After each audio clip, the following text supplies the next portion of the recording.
Welcome. Today, you're going to get a special treat. I promised we were going to talk about the pastime of the four Kumars trying to get into Vaikuntha. And I decided today we're going to begin with that topic because it's so interesting to know that you might get refused when you get to the gate, when they see what's in when you go through the metal detector. Yeah, the transcendental aparad detector, the transcendental anartha detector. So I want to talk about that. It's really interesting. It'll give us a perspective, a different perspective, not on going back to Godhead, but on what we have to do now to qualify ourselves and what we might be doing. Whoops. That means you did, yeah, okay. And what we might be doing become unqualified, disqualified, and how we can become qualified. Okay, it's time to upgrade the sound. 1, 2, 3. Hare Krishna, Hare Krishna. So hopefully there's no problem like we had yesterday. Everything's connected. So we're going to start first with this Leela and commentary by Jiva Goswami, which is very, very interesting. And then we have 1 or 2 more quotes to read from the paper we started reading 2 months ago, which we never finished because I kept adding to it. That paper was entitled At the Time of Death, Everything Prabhupada Said About That Experience. And then we have a new document, which is called In the Spiritual World, What It's Like in the Spiritual World. So I want to hopefully today get to that. And yesterday we finished reading something Urbanus Prabhu wrote about dying and giving up ego. The 2 kinds of death. One is ego death, and one is death of the body. When the ego dies, easy to leave the body. That death. If you make that death first, then it's easy to leave the body. So, how does that sound? Sound good? That's what's on the menu for today. I hope you like it. So we'll chant Jai Radha Madhava, go to Vrindavan, and then we'll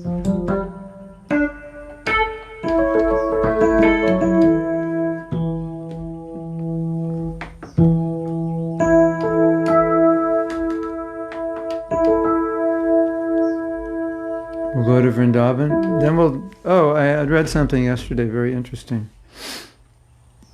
I wasn't certain about this, and Prabhupada said, if you go to Vaikuntha, not that you would go, but if someone goes or is in Vaikuntha, they can go to Krishna Loka. I think we may have discussed that. Gop Kumar, but we might think Gop Kumar is just an exception. He was on his way up. But residents of Vaikuntha can go to Vrindavan, go to Braj, become attracted and go. That's good news in case you end up in Vaikuntha or you have some friends there. Let them know the good news. They can actually leave and go have a more intimate relationship with Krishna. So now we're going to go to Vrindavan.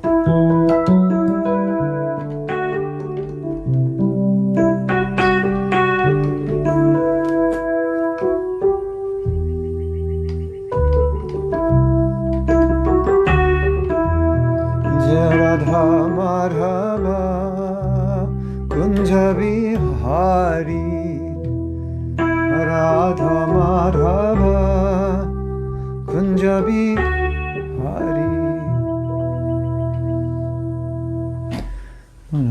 I don't have your comments. I had to make sure nobody's saying, we can't hear you.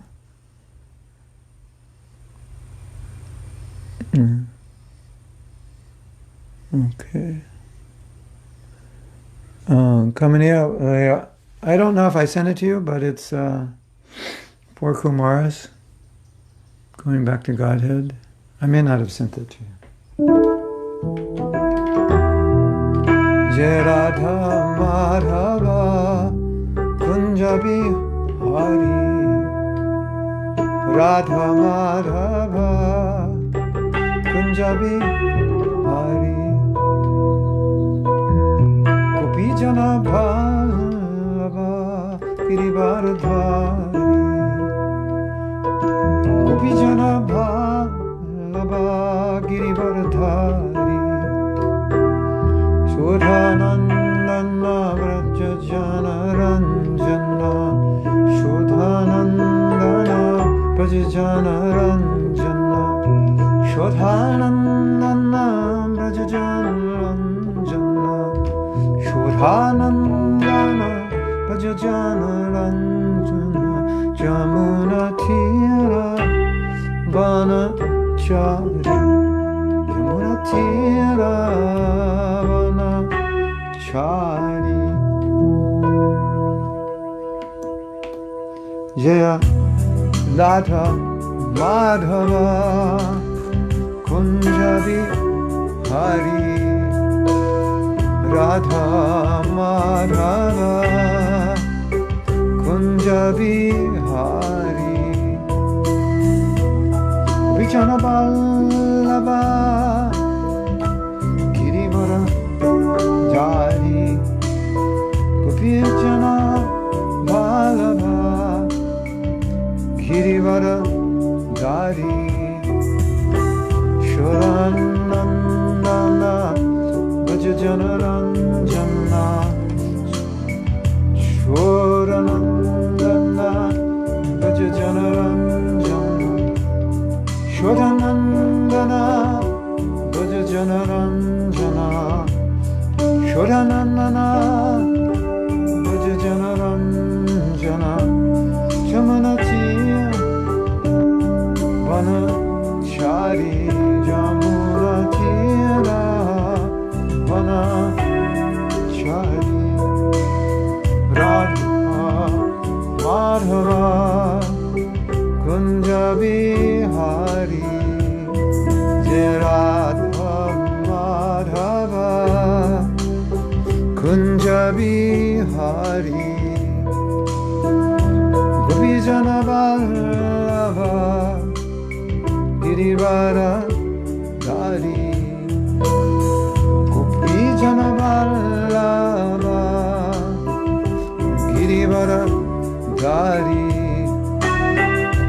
Shodhanandana Vajajana Ranjana Shodhanandana Vajajana Ranjana Shodhanandana Vajajana Ranjana Shodhanandana Vajajana Ranjana Jamuna Tira Vanachari Jamuna Tira Vanachari Radha Madhava Kunjabi Hari Jai Radha Madhava Kunjabi Hari Jai Radha Madhava Kunjabi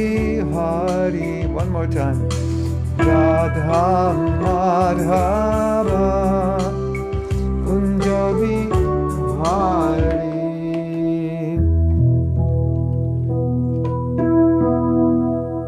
Radha Madhava.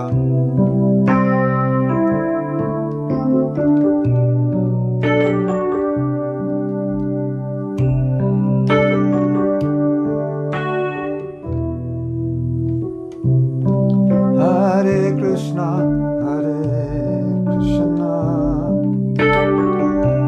Krishna Krishna, Hare Hare, Hare Rama, Hare Rama, Rama Rama, Hare Hare, Hare Krishna, Hare Krishna, Krishna Krishna, Hare Hare, Hare Rama, Hare Rama, Rama Rama, Hare Hare, Hare Krishna, Hare Krishna, Krishna Krishna, Krishna, Hare Hare Rama, Hare Rama, Rama Rama, Hare Hare, Hare Krishna, Krishna Krishna, Hare Hare, Hare Rama, Hare Rama, Rama Rama, Hare Hare. I go Premanandi, Hare Hare Bol.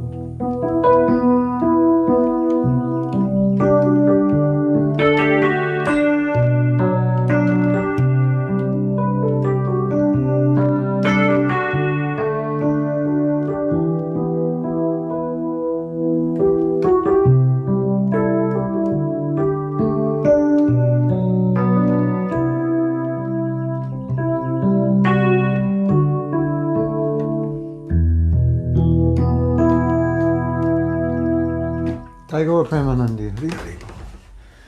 Jai. Okay. Welcome back for another exciting episode in Laughing Your Way Back to Godhead.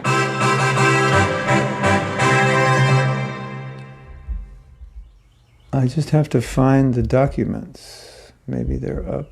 We finished Rabindra Swarup. Yes? We finished that. We had discussed killing the false ego as a precursor to being prepared to leave your body. So this document is called Seven Gates and the Four Kumars. I don't think I gave it to you. It's basically because I don't want to read from it. I want to just extract things. This is a commentary by Jiva Goswami who analyzes the pastime of the four Kumars not being allowed to go to Vaikuntha, why they're not allowed, which I think is very interesting for us to discuss.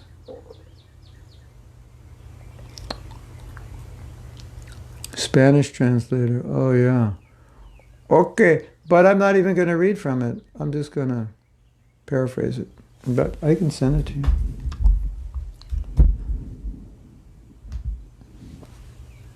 If you think it'll help, I'll send it, but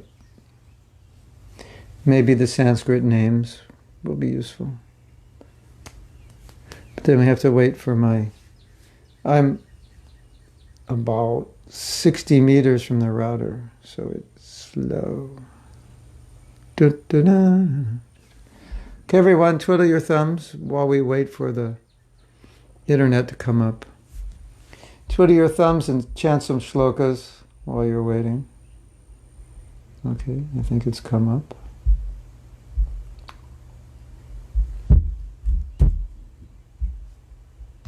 In I. 1, 2, 3. It's gone. Sent to Switzerland. Email is not as fast as the mind. I can go to Switzerland faster than my email. Okay, so just a little brief story. Once upon a time, four Kumaras wanted to see Lord Vishnu. Four Kumaras are sons of Brahma.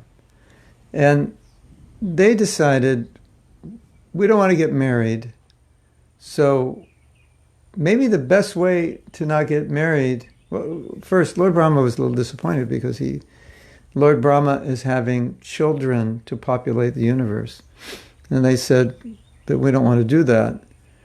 And Prabhupada has mentioned that that's the one order from the spiritual master a disciple doesn't have to follow. He can not follow that. If the spiritual master says, I want you to get married, he can legally not follow that. So just as a bit of information in case you ever get an order from your guru to marry and you really are in the mood of the four Kumaras, you could actually refuse. Brahma wasn't happy. Maybe your guru won't be so happy. But Prabhupada said you can refuse. Your guru will have to accept it. It's Shastra. Of course. many men have gotten married on the order of their guru who didn't want to, because they naturally want to follow their guru. But anyway, this is a point of information. Probably most of you won't have to run into this problem. So anyway, they thought, well, one great way to be a brahmachari would be just to remain as young boys. So they had mystic power, or some kind of power that allowed them to remain as 5-year-old boys. So they appeared as 5-year-old boys, and they would go around naked. No one cares if a little child is naked. So I'm not exactly sure what their thinking was. Maybe their thinking was, if we have the mystic power to remain 5, we'll not hit puberty. And if we don't hit puberty, then there'll be no sexual agitation. That could have been. Or if we remain 5, no women will bother us. Maybe both. But anyway, I'm assuming it's the former. I'll just stay in this form, which would not be attracted, and no woman's going to be attracted to marrying a 5-year-old boy. But maybe later in Kali Yuga it could happen, but so far, so good. So, this is from the 15th chapter of the 3rd canto of the Srimad Bhagavatam. And we are going to discuss Jiva Goswami's comments on it, because he digs more deeply. So the story begins that Kumaras, or, well, the story doesn't begin here, but background information, the Kumaras are impersonalists. They're not Mayavadis.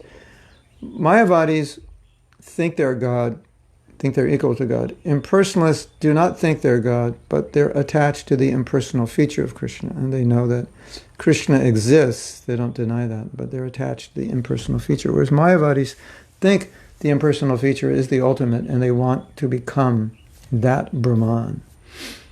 So the impersonalists want to become part of the Brahman, but they don't identify that they are that Brahman. So it's different. So they're not offenders. Mahaprabhu said that Mayavadis are the great aparadi. Mayavadi, I forget the verse.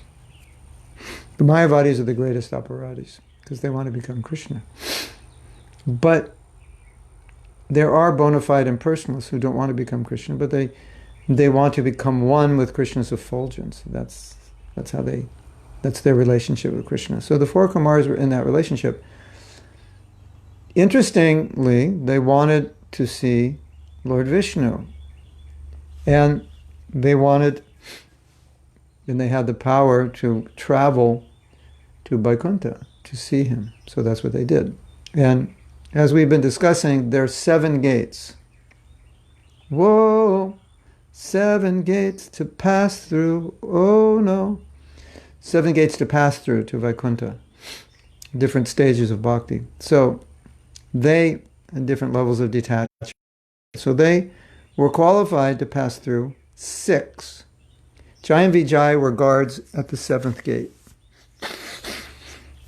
That treacherous 7th gate. You've heard about the treacherous 7th gate? It was the gate the Kumaras could not pass. The 7th gate. What is that 7th gate that they could not pass through? They passed through 6 gates, but the 7th gate they could not pass. What is that mysterious, elusive 7th gate? Stay tuned and you will find out.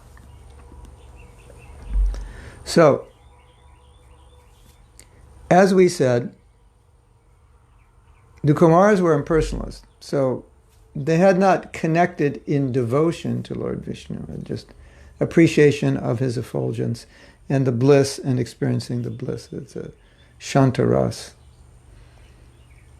So the 7th gate is the gate of pure devotion, connection, relationship. It's the gate not for impersonalists. So it's kind of like Jai and Vijay, the guards are like bouncers at a bar. Let me see your ID, and no, you can't come in. So, okay,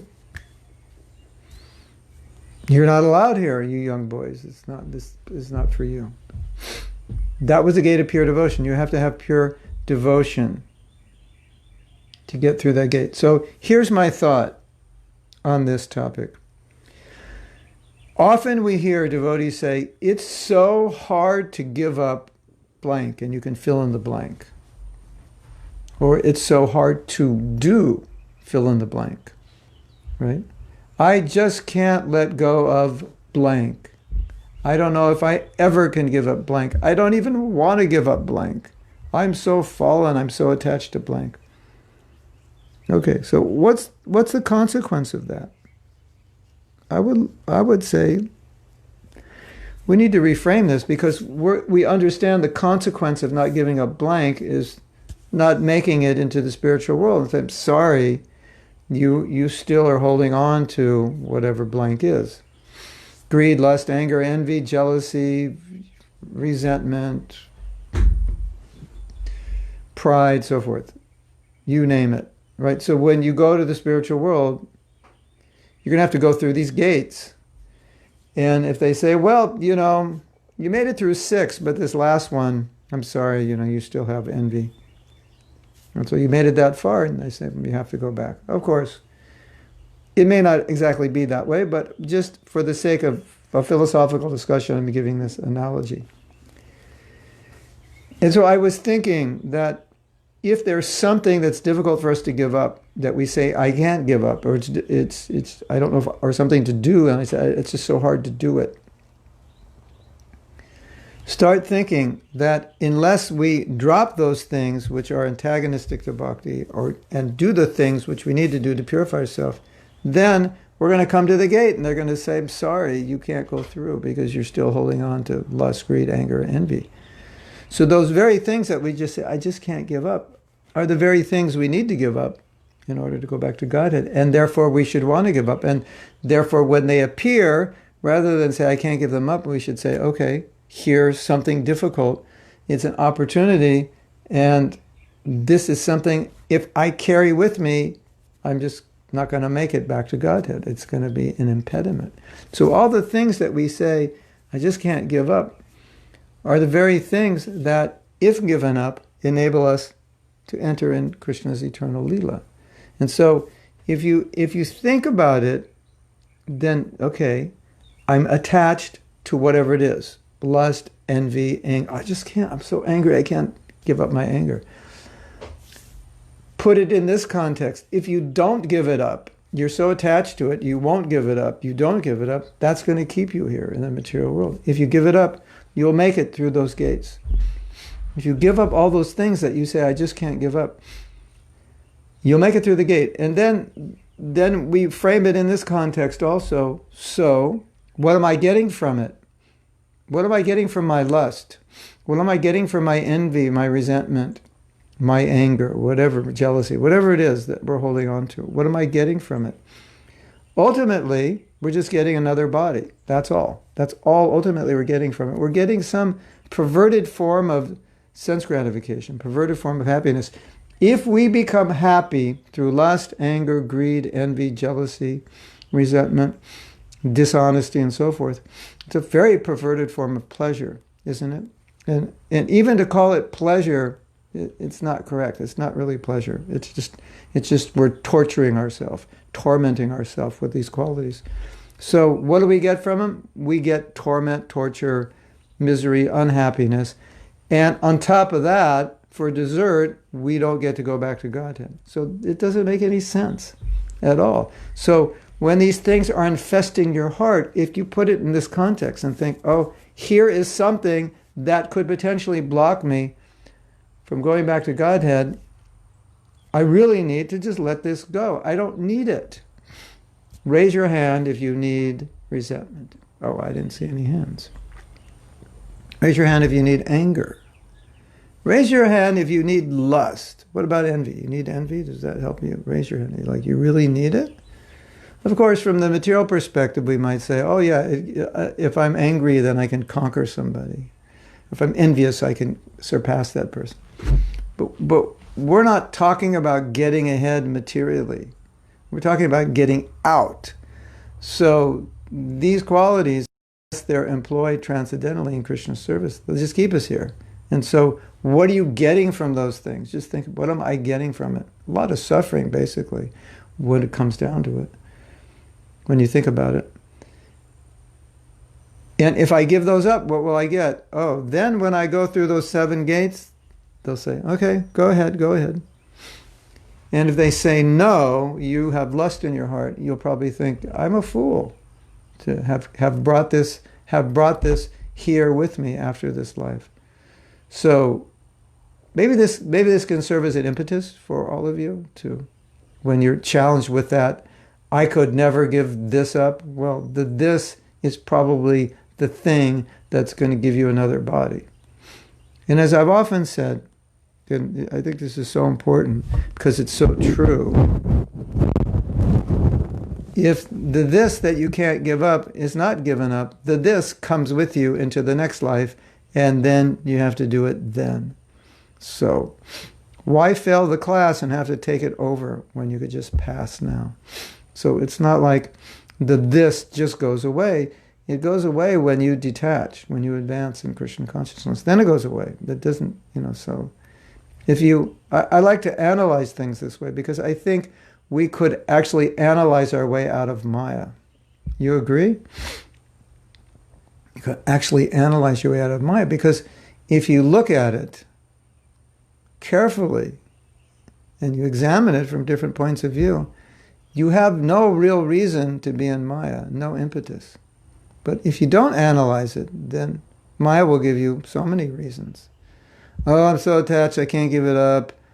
I know I don't want to do it, but still I like to do it. And then, I know I do it, but I regret it, but still I do it. I can't control myself. And just, it makes no sense. It's just like, it's like the monologue of a crazy man. So analysis is good. But the main point here at this stage in the story of them not getting into the 7th gate is don't bring anything with you that's going to cause the security gate to beep, beep, beep, beep. Sorry. We found lust in your heart. Sorry, you'll have to take it out. Better take it out before, right? So any quality, anything that you're dealing with, anartha or challenge or whatever it is, just think of it in terms of, okay, this is just something I have to learn how to purify or detach from in preparation to become qualified to enter Krishna's eternal Leela. That's how I would suggest seeing it. It's time for a lens cleaning. Hold on, don't go anywhere. Okay. I don't know if that helped, but it's always good to cleanse the lens, just as you cleanse the lens of your eye by cleaning the lens of your heart. Okay, so we're going to continue. They got stuck at the 7th gate, and they got stopped at the 7th gate by Jai and Vijay. Yes. It's just a monologue of a crazy man. Yeah. The monologue of the crazy man is the rationale of why I can't give this up. I just can't give it up. But what, it's like you go to the doctor and you have lung cancer or emphysema or some problem with your lungs. And he says you'll have to stop smoking. If you don't, you're before the end of the year. Oh, but doctor, I just can't stop smoking. And you give him all the reasons you can't stop smoking. And the doctor's thinking, yeah, you're crazy. You're telling me all the reasons that you're going to die this year, that you're not going to stop. Does it make sense? Yeah, so we're kind of like that. Don't do the monologue of the crazy man. It sounds like a chapter of Bhagavatam. Okay.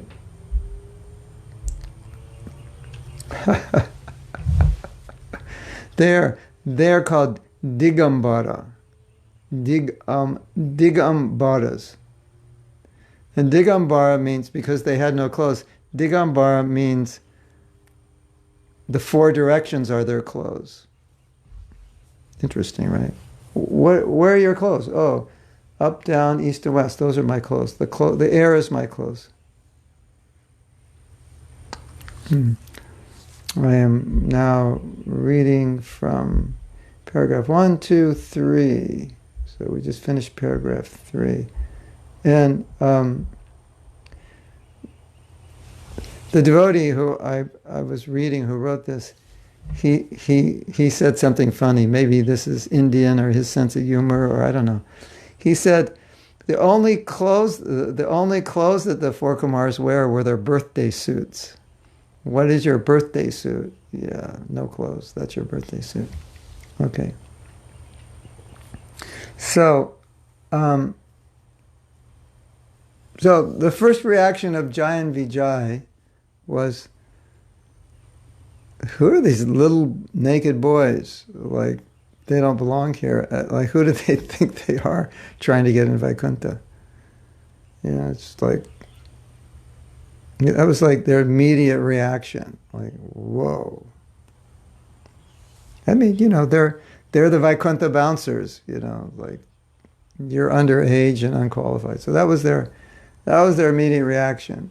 And, you know, the four Kumars had got through 6 gates, so everything was going well. And so when they got to the 7th, and the Jai and Vijay said, no, you're not going in. Just hold it, boys. You're not going in. You're not going in. They got so upset. Like, who are you? Like, we just made it through 6 gates.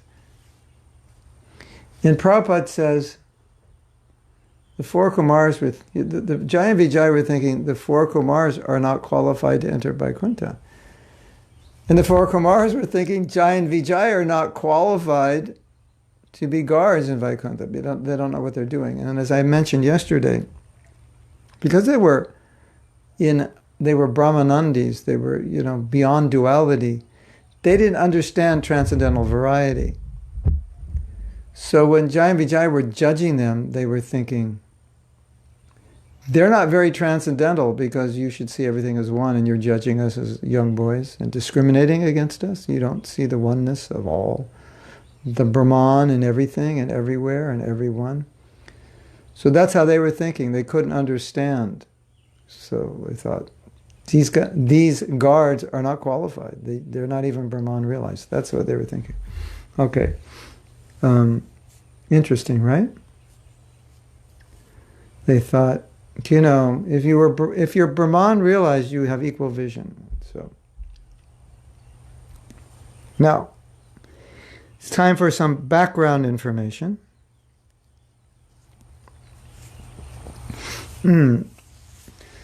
So Lord Vishnu wanted to take rest, so he told this whole Pastimes, you know, Lord Vishnu is orchestrating, and you have to kind of see these pastimes a little bit like a scripted movie, because they're not haphazard, they're not happening accidentally. Although the players may be playing in their acting according to their nature, but Krishna, knowing how they'll act, orchestrates events. So Lord Vishnu told Jai and Vijay, I'm going to take rest now, so don't let anyone bother me. Just, you know, I'm taking rest. Okay, so Lakshmi Devi wanted to see Lord Vishnu, and Jai and Vijay dutifully forbade her. He said, Lord Vishnu's taking rest. You can't see him. Lakshmi Devi did not like that. And she became upset. Didn't say anything.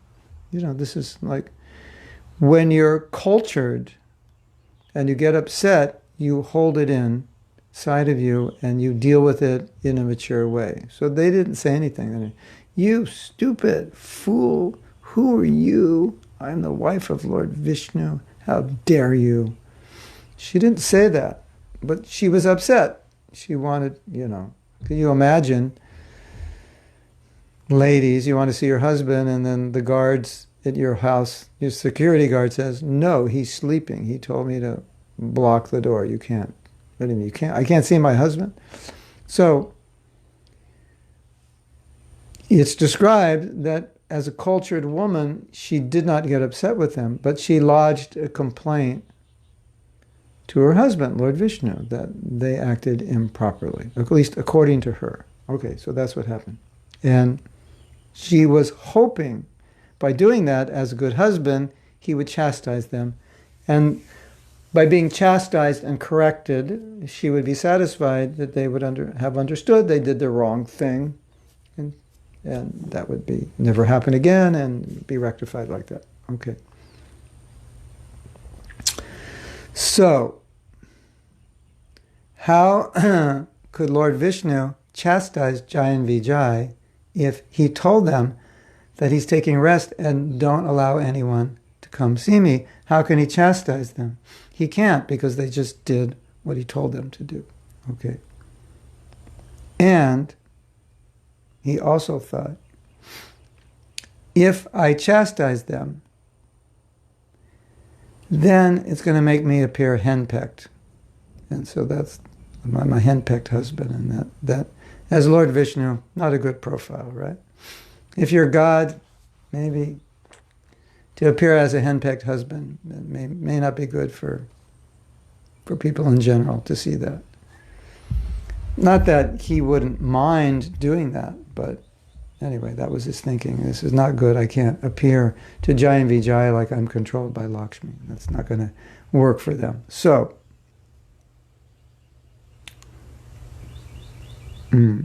but Vishnu knew that Lakshmi is not going to be satisfied until Jai and Vijay are punished. So he arranged this confrontation with Jai and Vijay and the four Kumars. It was actually transcendentally arranged. And they did get punished, right? They got punished by the four Kumars. They were cursed to come into the material world. So they got punished, but Lord Vishnu didn't have to directly punish them. And so he felt that Lakshmi would be satisfied by this punishment. Interesting, right? Satisfied her, same time didn't disrupt his relationship or do the wrong thing with Jai and Vijay because they were only doing their duty. Okay. Now, as we know, there was another reason he arranged this. You know, if you study Krishna's pastimes, especially if you go deeply into his pastimes, you'll see that they're multidimensional. There's so many things go on simultaneously. So many of Krishna's desires are being fulfilled in one pastime. The many desires of many devotees are being fulfilled. I don't know if the allergy medicine has grains in it. I'm afraid to take it today. Ekadasi. Special Ekadasi. So, we also know from the Bhagavatam that Krishna likes to fight. And he'd rather fight with his devotees. Or sometimes he prefers to fight with his devotees. So he felt, there's nobody really to fight with that really can compete with me. But I could empower my devotees. And they could take the role of very, very big demons, and then we could have some good fighting. And, people look at this and think, this is really weird. God is causing his devotee to become a demon, and the demon is harassing the devotees, and then all of this just because he wants to fight, and God wants to fight. That is like very bewildering if you're looking at it from a material perspective. But Prabhupada's answer was always, where do you think you got your propensity to fight? Where do you think you got your propensity for anything? If it doesn't exist within Krishna, you won't have it. So the fact that you like women, you like to fight, you like to eat, you like to play, you like to joke, it all exists within the Supreme, the origin. He has it, and so he does all those things. So yes, he likes to fight. There are some people that like to fight. Mostly men, some women also, professional boxers, and just People on the street, sometimes they like to fight also. But some people make a profession out of fighting, whether boxing or martial arts or wrestling, whatever. And these people love to fight, and some of them are very angry. They're channeling their anger. So where did that propensity come? And you think, this person's going to fight, and he could actually die in the ring, or damage his brain, or permanently fracture, or break something. Doesn't make sense to most of us. But that's their nature. So that nature comes from Krishna. So Krishna has that nature. So that was the other reason Krishna actually wanted to have some good fighting. He likes to fight. What can you say? He likes to fight. And as devotees, whatever Krishna likes, we just facilitate. We're like, okay, that's what he likes. Then, okay, we're going to facilitate it. Okay.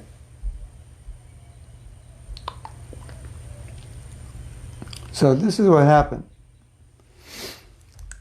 It's described that Jai and Vijay and the four Kumars were arguing. You're not qualified to be gatekeepers. You're not qualified to come in here. Get away, little boys. You're not even dressed. You don't deserve to be here. This is not for you. You don't know what you're talking about. You should see everyone equally. What kind of spiritual guard are you? This is going on. And Lord Vishnu heard it. He knew what was going on. So he came, and the first thing he did is he apologized. It's very interesting. Very interesting.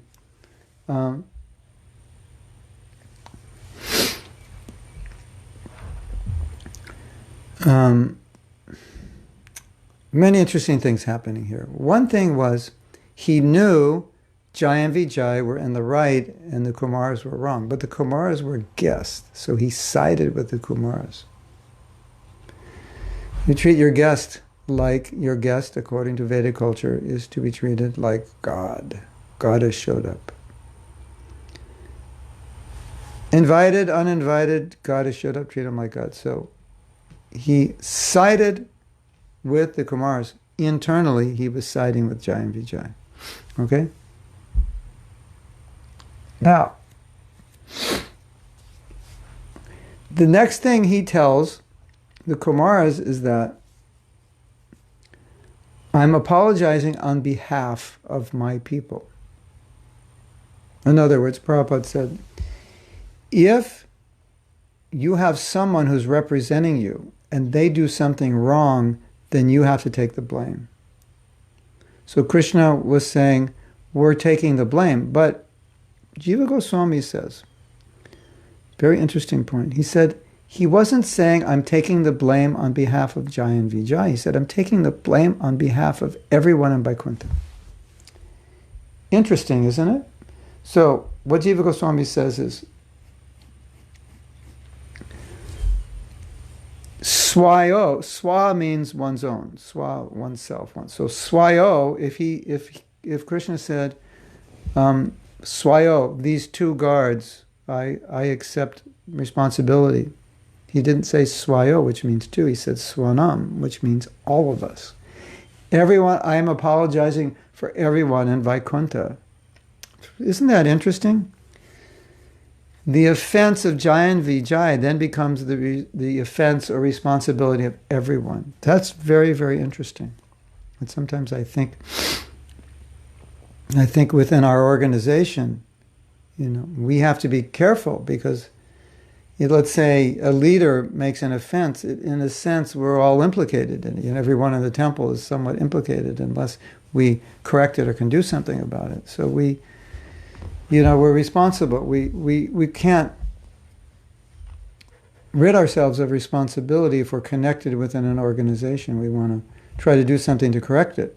So in some way, we're all responsible for the problems. ISKCON is so bad. Yeah, but you're part of ISKCON. So some way you're responsible. At least that's a lesson we get here. So interesting, isn't it?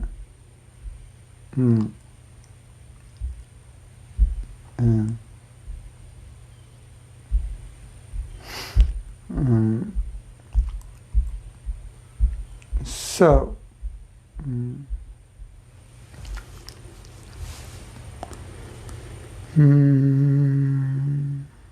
yeah. So, the other point that's made is that, well, he now, in saving this situation, Vishnu is protecting everyone because he feels everyone's implicated in this offense, and so he has to correct it. And I will get to your questions. I just really like to get through this, okay? Now,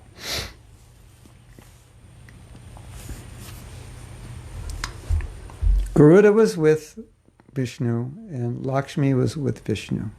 And Garuda could have flown, right? You want me to fly with my sound effects, right? Do I have one? I do somewhere. He could have flown. How about this? No?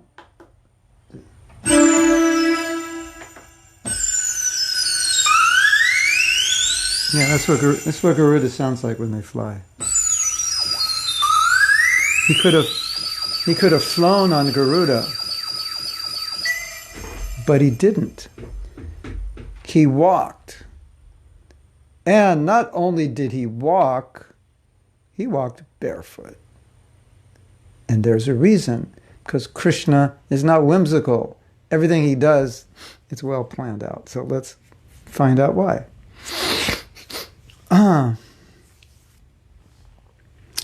The first thing he did is he walked out, personally walked there, didn't, hang out on Garuda, like that. He walked out, so he's on the ground in front of the gate.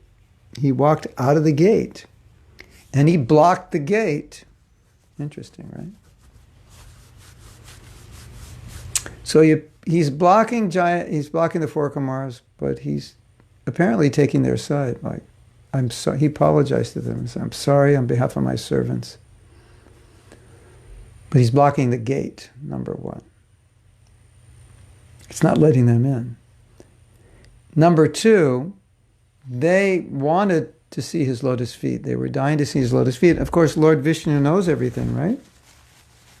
So, why did he come barefoot? You guessed it. Because they wanted to see his feet. And Krishna is, he's so amazing. He knows what we want. Isn't that amazing? He knows what they want. So he takes off his shoes and says, they want to see my feet. I'm not going to wear shoes. And I'm going to protect Jai and Vijay by guarding the gate. They're not getting in. Interesting, right? Yes. Yes. Now, when you have a guest, then you don't wait for the guest to come in, you go meet the guest. So when he came out, the Kumaras were very honored. Oh, he's come out to see us. So everybody was happy. Everything's going well, right? Question number 2. Why did Lord Vishnu bring the goddess of fortune, Lakshmi? Maybe you can guess why. Why do you think? Why do you think? Remember? She wants Jai and Vijay to be chastised. So, he brings... Anyway, that was taken care of. There's another reason I forgot. I'm getting ahead of myself. The Kumars are angry, and he thought, if Lakshmi comes, she's like a mother, and she could pacify them.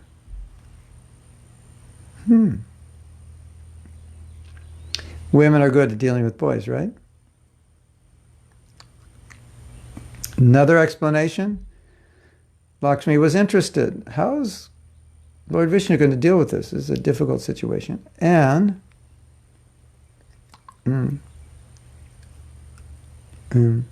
yeah. Another one. This is funny. Another thought was, well, the four Kumars are angry, but if you bring a woman, generally men behave better in the presence of women, so it'll be more difficult for them to maintain their anger. If a woman is there, they'll just quiet down. Is that funny? Is that true? Okay, ladies, is it true that men behave better when you're around?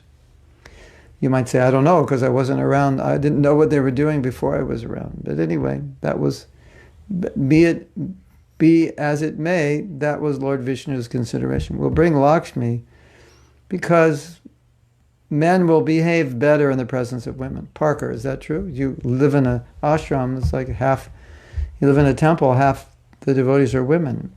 Do you all men behave better? And Parker might say, I don't know because I've never... Yeah, probably I think it's true, right?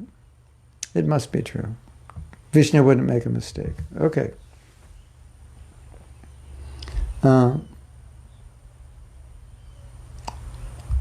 Then, no, I was right also. Then, as we said, Kishore Mani says it's true. Then, oh, women are coming over to clean up the apartment. If they see it's dirty, they'll think I'm a pig. Something like that, right? Men like to impress women. So their egos. So, as we mentioned before, that Jai and Vijay were chastised to appease the four Kumars, although they didn't do anything wrong. And so Krishna thought, as I said, that was also another reason, let's bring Lakshmi, and then she will see that I'm chastising. That she will see that Jai and Vijay got chastised in this particular situation, and then she will be happy. So, they weren't chastised for blocking her. They were chastised for not dealing properly with the four Kumars, but then she was satisfied. Parker confirms it. The men are rowdy and loud and obnoxious. And when the ladies come, they're very nice. I was thinking about this the other day. It's like Prabhupada said that women are the inspiration for man. He said, therefore, women are more powerful than men. Okay. Prabhupada said a lot of interesting things about women in that regard.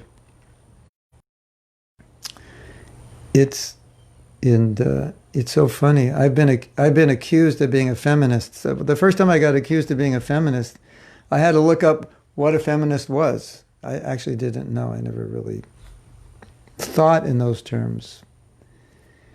And I was just, writing articles, just trying to balance things a little bit in favor of women, that they're not as bad as some people think. Or they're not as bad as the Shastras make it look like.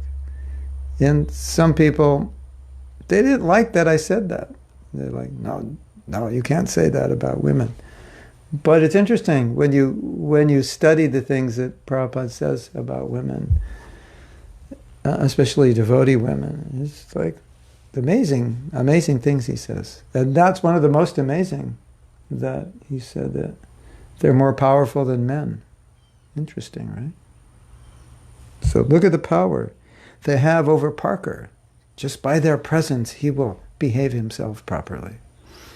Isn't it?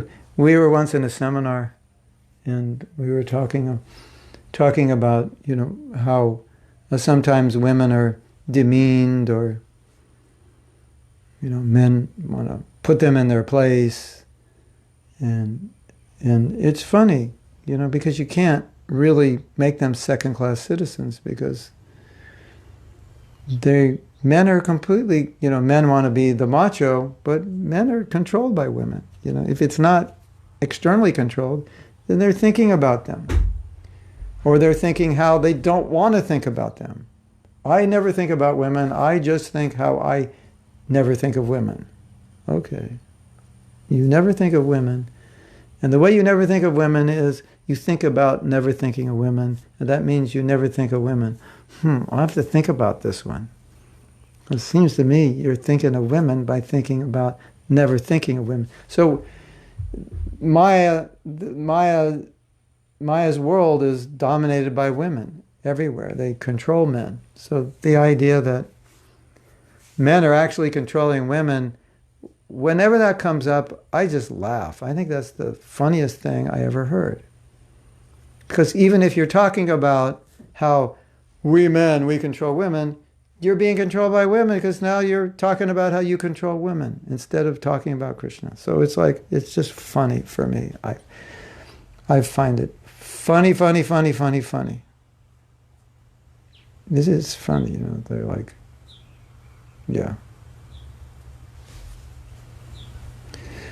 You want to hear a funny story? This is so interesting. This is the perfect place. It's time for a funny story.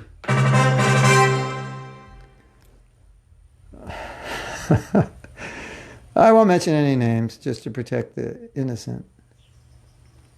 But this one sannyasi gave a fired up brahmachari class. Of course, you women, you don't know what a fired up brahmachari class is. A fired up brahmachari class is a class just for brahmacharis to fire them up, inspire them to remain brahmacharis and to be detached from the deep, dark well of grihastha ashram.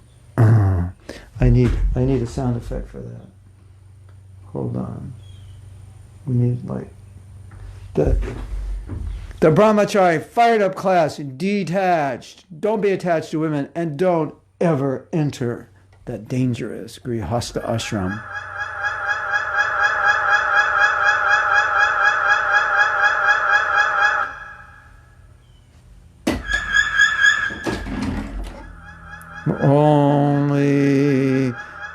Only horrible things could happen in that ashram, right?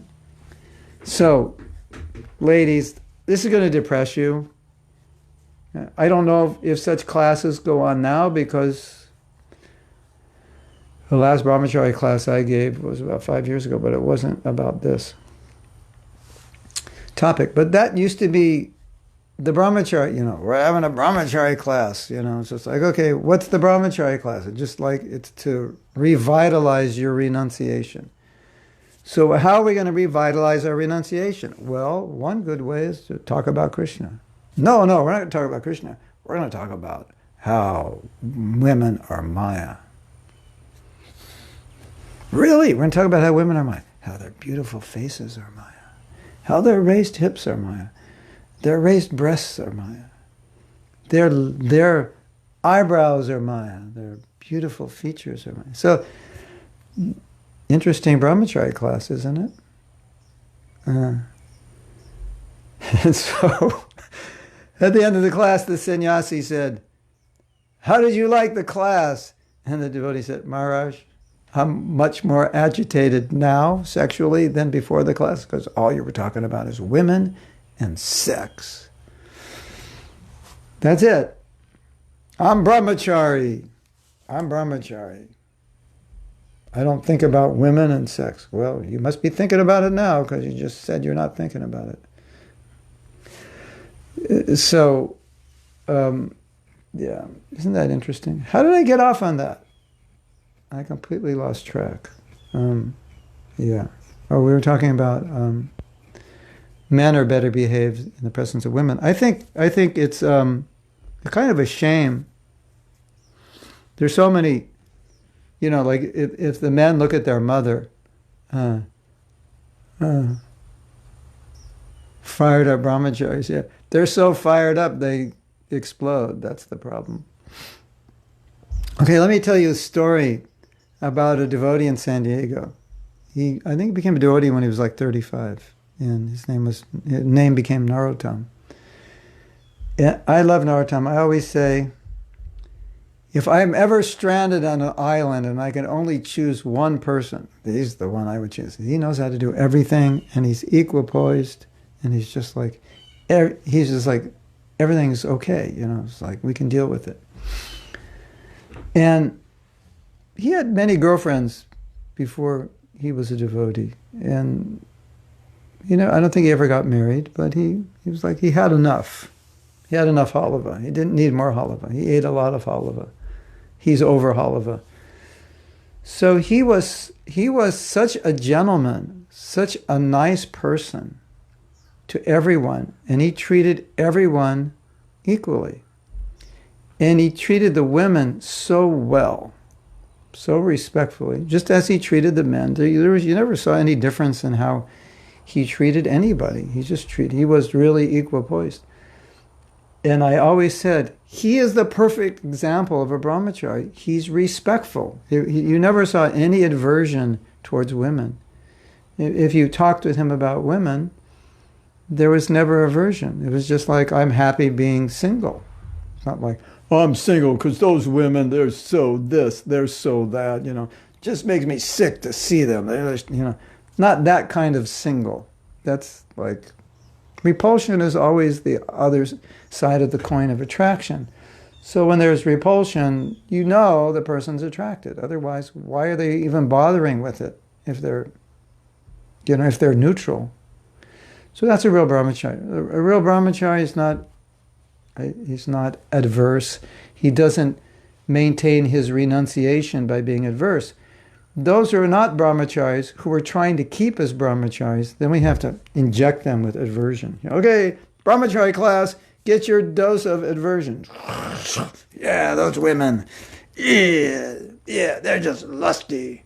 Yeah, they just want to get married and have kids and drag you down. Yeah. That's the injection they get. So, as I've often said, if you have to cultivate aversion to become detached, then it's a temporary measure to get you through the next day or the next week. I want to be a brahmachari, okay, I'll do it for a couple of years. I'll take my aversion injection every day. But that's not the real solution. When you actually become Krishna conscious, you're not adverse. You're not attracted. Because you're not attracted, you're not averse. So aversion, sometimes we talk about things are bad. And you say, but Prabhu, the Prabhupada says so many bad things. That's gyan, that's necessary. But it's not meant to turn into aversion. It's just meant to, okay, this is what it is. And I will make my decision. I think I'll remain brahmachari. Not because I hate women, just because I don't feel I need that, or that would be best for me. It's, yeah. Okay. So I think that's important, especially for men. And if your brahmachari life is based on your injection of aversion, no, it's not good. I was speaking with Parker the other day, and I said one of the big problems that we have in most brahmachari ashrams is there's no training for a grihastha ashram. And if you're going to be a brahmachari, let's say for 5 years, and then you're going to get married, so you're like, okay, I can do this for 5 years.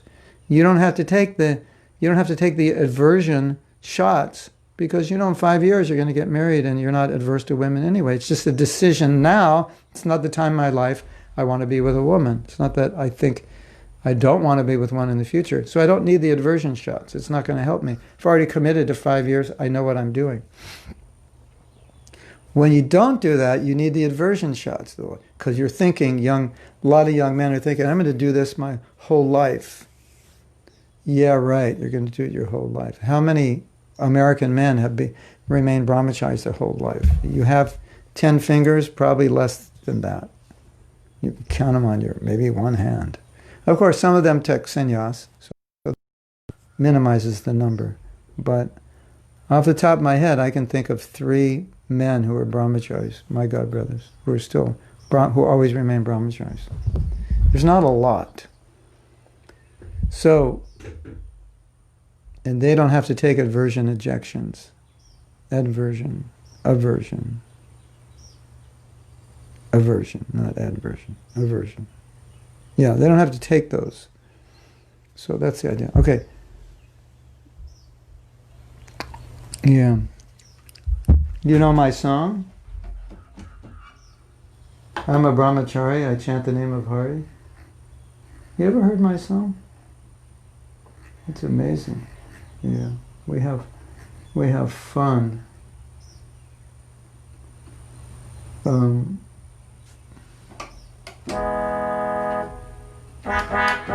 I'm a brahmachari. Chant the name of Hari. I wear my copings tight. I don't eat late at night. I'm a brahmachari. Have you heard that song before?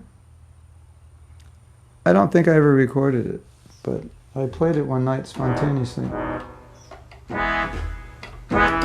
And then it goes on like that. I go out on books all day, I don't talk to women. I'm like, I eat, wood for breakfast, Rah! And then the song goes on that one day, Brahmacharini joined the ashram. Her name was, we'll just call her Blight, because Blight rhymes with white. So then I fell in love with Bhaktin Blight. Next day my devotee turned white. Now I'm Das Adhikari. No time to chant Sri Hari. I'm working day and night. I'm working like an ass, just a little grass. Das Adhikari. So it was a joke on the tough brahmachari. It only takes one brahmacharini. That's it. He's down for the count. And then the joke on Grihastha life. You had so much time to learn shlokas as a brahmachari. Now you get married and it's like, I don't have time. I'm working all day. So it was a little spoof on that. Not maybe that bad, but sometimes it's like that. Okay. So I'm going to go back because it looks like it's time to read your comments, and it looks like we may not get through this story today. But I think you find it interesting, yes? Okay. Going down. I wonder if those 7 gates metaphor or all of us really will have to go through. I don't think it's a metaphor. It's never described that way. But that's the Vaikuntha. But I use it as an example just because it's good to discuss the 7 gates. What qualifies you? Because I like that example. I like that framing it in the context. I have something I say I can't give up, but that thing I can't give up is going to beep at one of those gates and they're going to turn me back. So then it doesn't make sense to hold on to it. Rather, when I say I can't give it up, it's just an awareness of something I have to give up. If I ever say I can't give this up, follow it with a sentence, but this is something I'm going to need to work on because this is important. Because I've realized I'm attached to this. I need to work on this. This is important to work on. I think that's the message. The other night we had a fired up kirtan, and the Prabhus stayed up laughing and joking all loud from the high to the kirtan. And then one older Mataji who lives in the ashram came out to tell us to shut up and go to bed. And she didn't even have to say anything. We just saw her walking up and we shut up and dispersed. That's proof. Parker has confirmed the power of a woman. I think we have an interesting reality here in that, in trying to adjust to what the Shastras say about women, a lot of our own personal aversions come out. And so although women are mothers to be respected, sometimes that is lost in the mix, unfortunately, with the mix of this whole, woman is the allurement of the material world, the Maya. But that's just an aspect. Woman is also mother. Woman is also sister. Woman is also could be your daughter. There's so many aspects to it, If we all behave as though our guru could walk around the corner at any time, we would be on our best behavior at all times. I should take my own advice. I've embarrassed myself in front of my Guru Maharaj too many times. You want to hear a story, Kamaniya? One fine day, Prabhupada was staying in Berkeley, somebody's home, and he went for a walk with this man. And where did he walk to? He walked to the temple. Did anyone know he was coming to the temple? No. And where did he walk into? He walked into the brahmachari ashram. And then he walked out. And he made a statement.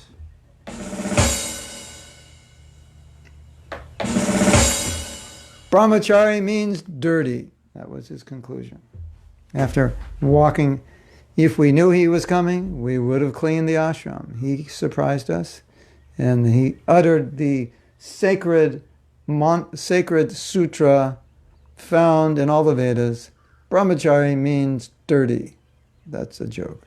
It's not in the Vedas, I don't think. Maybe it is, and I don't know. He uttered the aphorism, Brahmachari means dirty. Brahmachari amal. Brahmachari means dirty. Hare Krishna. Oh, Govinda. Okay. Brahmachari class. You see, okay, ladies, something you have to understand about Brahmachari classes. You're taking these poor boys who grew up since they were young men, being programmed to think that women are objects of sex. You know, it's just like everywhere, as we know.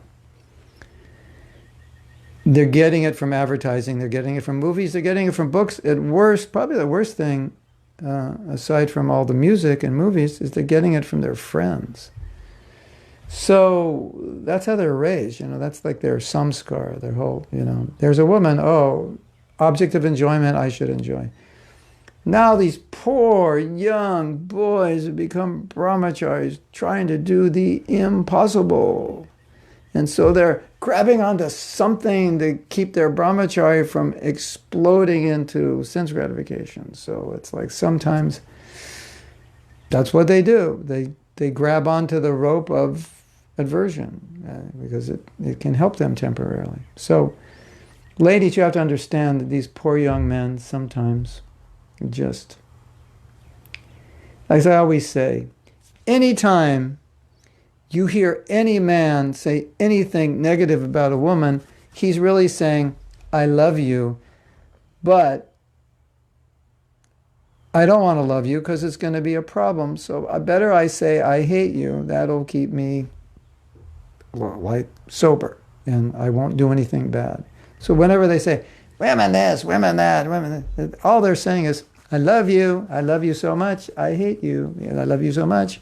That, if I don't hate you, I'm going to like go crazy about you and leave my wife and run off with you, or leave the brahmachari ashram and run off with you. So better I hate you.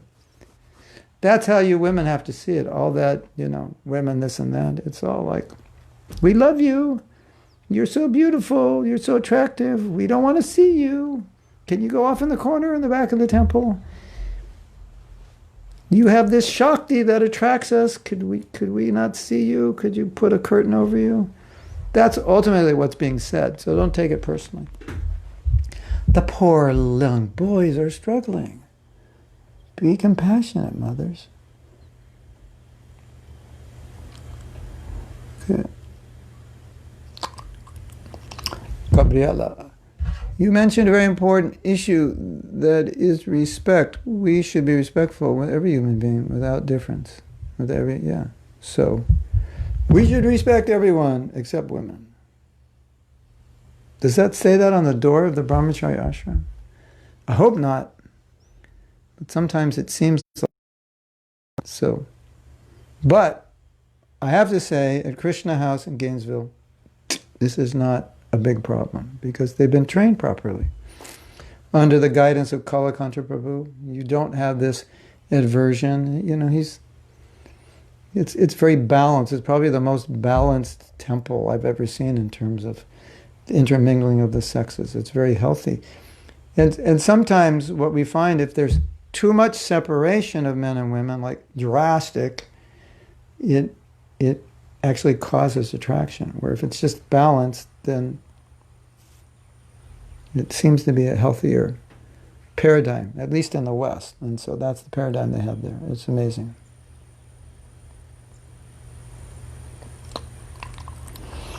Fanatic brahmacharis, here's another aphorism from the Karshani Samhita.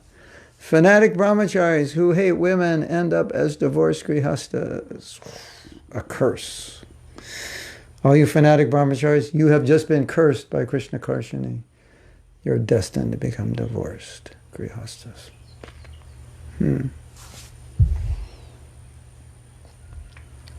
Miss Hollywood. Okay. They're also getting it from their own parents, mother included, unfortunately. Yeah, could be. That's another issue. Parents. As Kali Yuga progresses, parents become less and less qualified, which then obviously influences the children. Or they have good parents, but only one of them.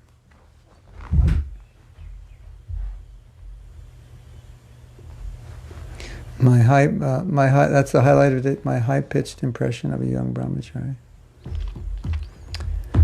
Well, I was a brahmachari once, so I know what it's like. But when I joined, we had not evolved to the point of women hating yet. That came at a later stage, when we became more advanced. We were one big happy family.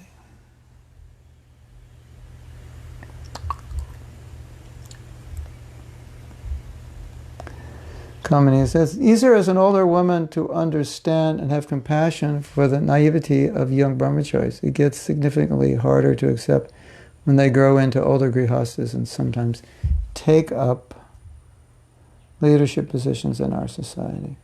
Yeah, if they have that mentality. Well, it's just interesting to me because I think some of it is innocent. Some men become adverse just because they don't understand any other strategy. Or it seems that's what our philosophy is telling us. And I think some become adverse because they are adverse. That's just their nature. And yeah, when you become a leader, one of the qualifications of a leader is you have to be very balanced, because you have to deal with people and also teach in a way that enables everyone in any position to be encouraged in Krishna consciousness. And so you don't want to teach in a way that a certain section is discouraged or a certain section is made to feel like there's something wrong with them. So that is never how Prabhupada preached. But sometimes it can be seen that after a class, some people feel discouraged. A certain group of people feel discouraged, and that is not good. We have to be careful. At least if you become a leader, don't make that mistake.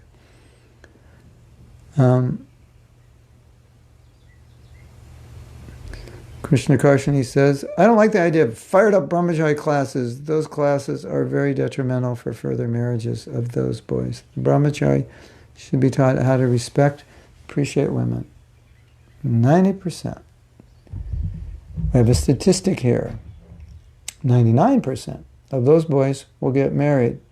So they should be taught how to be future good husbands.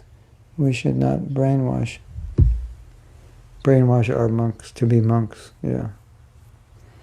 You remember Krishna Karshini? I don't know if you remember. I was going to have the Mahatma University of good husbands, and I wouldn't recommend anyone to be married until they graduated from the Mahatma University. You remember that? That's how I feel. Like need to be trained. But if they're trained in that way, the Brahmacharya ashram would be a little different, more suitable.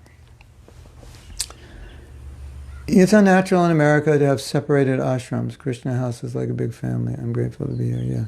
Okay, so here we're going to reveal the truth.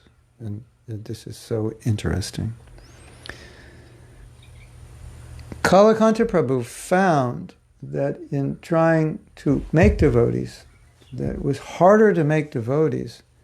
It was harder to make men if there were no women in the ashram. Isn't that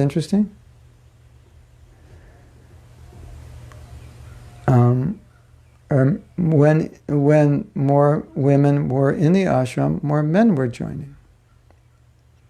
I'll just leave it at that. That's his observation. He's 100% behind that as data, statistical reality. So you can meditate on that. More men join when there's women in the ashram. So University of Husbands, yeah. I have my training online. Does it work retroactively? It's harder, but it does. Because I've written some things and some women have said it changed their husbands. I think a lot of husbands, I think we have a problem. Well, we have more than one. But one problem is digesting the philosophy in a way that it doesn't cause people to become imbalanced in relationships, imbalanced in any way. Because when people look at the philosophy, they may determine a certain set of behaviors would be aligned with the philosophy, when in fact they're not. And so it requires some maturity and training so that when you read something in the Shastra, you don't become like a madman about it. Because some things in Shastra can make people a little, what's the word? I'll just say out of balance. Or insensitive, perhaps. Aggressive, perhaps. So that's just a danger, I think, of any religious movement. You read something, it says right here in the Shastra, and then you become very, very fanatical about it, and then you almost become like abnormal, like you don't act in a way that people would normally act. So that's unfortunate. It does happen. So, retroactive? Yeah, it's retroactive. Guarantee. Money back guarantee. If it doesn't improve your marriage, I'll give you your money back. Of course, it's easy to make a money back guarantee for me because you didn't pay anything for the class. Hare Krishna. I'll give you double your money back. Double zero is still zero. Okay, let's continue with the story. Okay.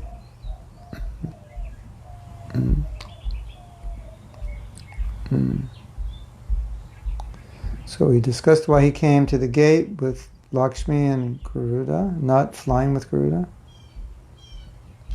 So, and that's where this whole discussion came. I brought a woman and it'll pacify the men. And confirmed by Parker that when this Mataji just walked up the stairs, they all knew it was time to be quiet before she even said anything. So now the next question arises, what is it that pacified the Kumaras? Was it the presence of Lakshmi? Was it that Vishnu said he was sorry? Because he did say he was sorry. This is interesting. What actually caused them to give up their anger is when he walked in and they saw how beautiful Krishna's walking. Just like, you can't imagine how beautiful it is. Krishna's walking. And he's walking in. And the Kumars are seeing this beautiful form, this beautiful gait. And their anger just vanished. Interesting, right? They're looking at him and they're thinking, I've never seen anything so beautiful, ever, anywhere. All right? So, they were experiencing the bliss of Brahman, right? And now they say Vishnu, and this totally eclipsed the bliss of Brahman. So it's like there's a transformation going on here when they see Vishnu. Because they're impersonalist.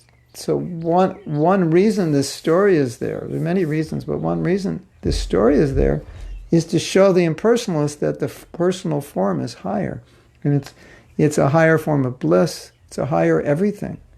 And the Kumars are being transformed now in the presence of Vishnu. And that demonstrates the superiority of bhakti. Otherwise, how is it that they're seeing Vishnu as something higher? If Brahman is the highest, then, and Vishnu is a manifestation of Brahman, then this wouldn't happen. He wouldn't be higher, the bliss wouldn't be higher. So this story actually defeats impersonalism.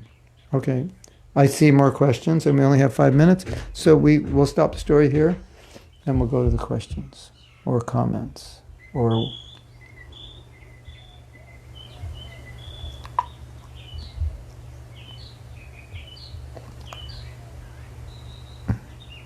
Kamini says, I would need to attend your good wife's course on how to be a good wife. Does she give such classes? Yeah. My wife is going to give a class, I think June 12th or 13th. She's going to give an introduction. And then after that, we'll set up a time in maybe 6 evenings, once a week, something like that. She'll do a course, or maybe 10 evenings. We'll have to discuss it. So we did an intro course once before. We're doing it again, and then we'll sign people up for the full course. So it's amazing. There's so many things you can do. I also have, if you go to my website, if you look under the Grihasta section, there's a book called The Marriage Manual. So a lot of insights how to be. But the main thing is just be nice. That's all. Be a good devotee, be humble, be gentle, be empathetic. You can't go wrong with those qualities, right? And don't fight. One of the highlights of what my wife teaches, at least in the full course, is that there are things in your marriage that will never be resolved. You'll fight about them forever. And once you realize they'll never be resolved, you stop fighting about it.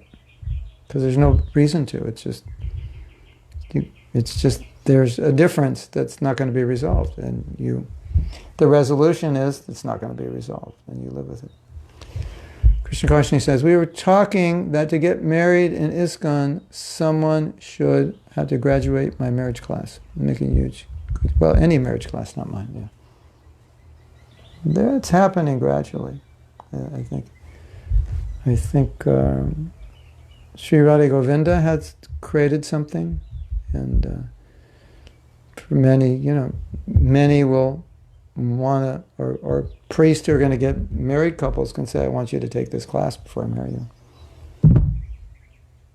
Gopalananda says, I was planning here in New Dwarka how to increase the attendance for Harinam.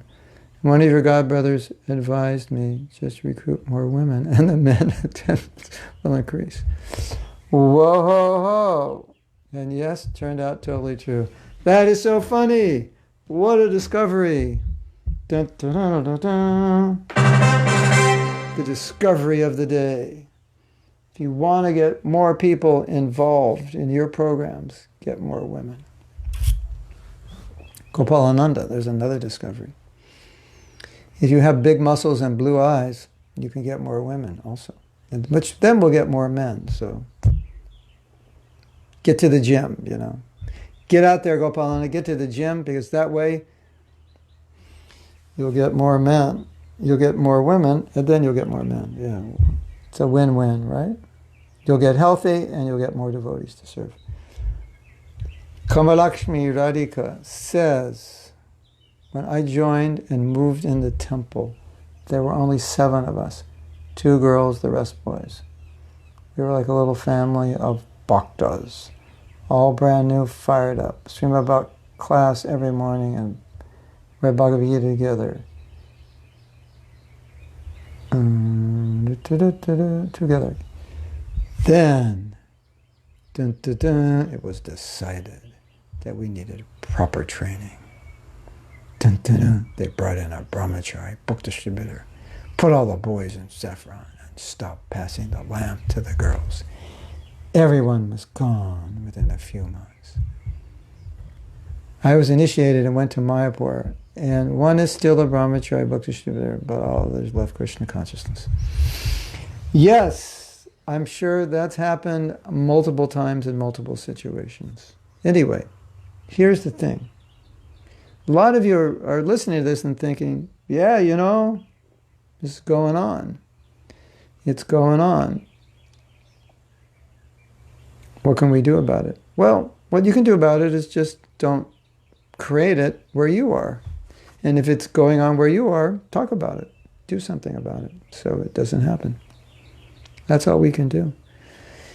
It may be going on in places where we can't do anything, of course. And if we can't do anything, at least we cannot create it ourselves, and we can talk about it. If you give class, you can talk about it in a philosophical way, quoting Prabhupada. That's what I would say. Prabhu, there seems to be a great need for a training program for brahmacharis to help them transition when it's time for them to change ashram. I feel that would be a huge contribution to our movement. Excellent idea.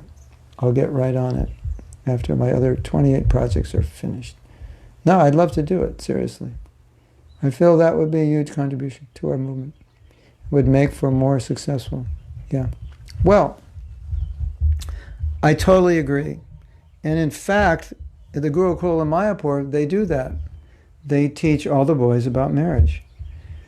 And, you know, when I first heard that, and I think many of us hear that, the natural thought is, well, why would you want to train brahmacharis in marriage? Because you'd want to train them to be brahmacharis.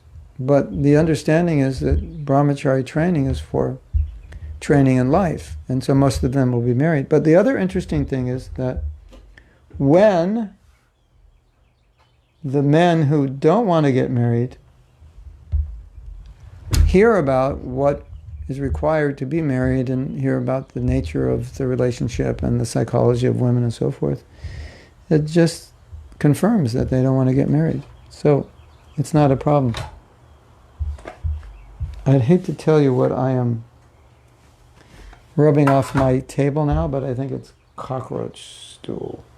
There's so many bugs in this Florida, you know. Like 150 years ago, the U.S. government said no one should live in Florida. You know, that it's not a place where people can live.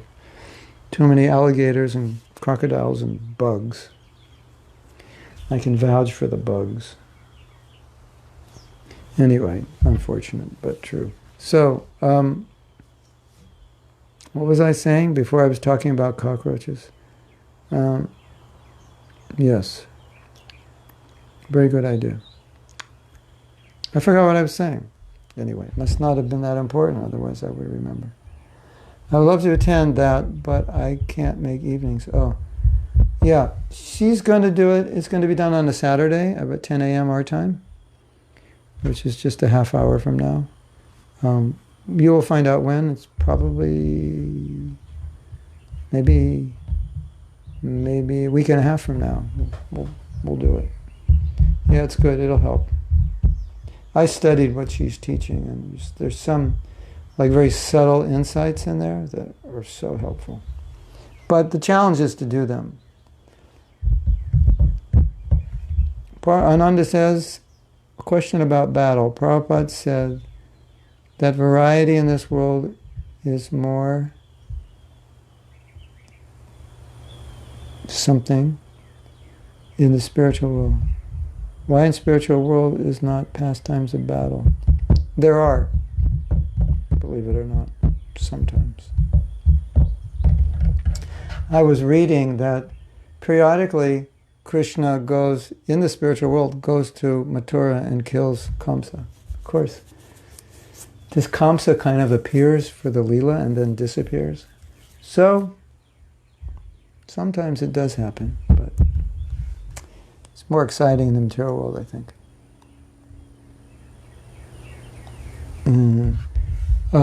She just made a video to advertise it, and then she just has to write a little description, and then it's going to come up on my Facebook page. So, yeah, we're working on it. We need more classes about healthy relationships between men and women devotees. Yeah. We need. Well, the best class is to have them and everybody see it. That's even better.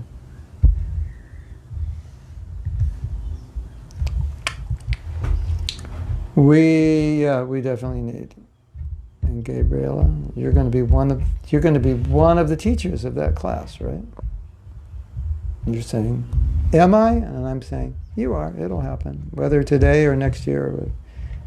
Gabrielle is a psychologist, so she's going to be doing a lot for helping devotees. I predict that. She's already in demand. They already want her, and she's a young devotee. Parker Brown says, that's another thing. Ignorant brahmacharis see marriage as some blissful honeymoon and thus are scared to be in Maya. If young men knew all the responsibilities of such a marriage, the work of it, then it might take some of the stigma out of marriage, not just having a girlfriend. No, far from it. Far from it.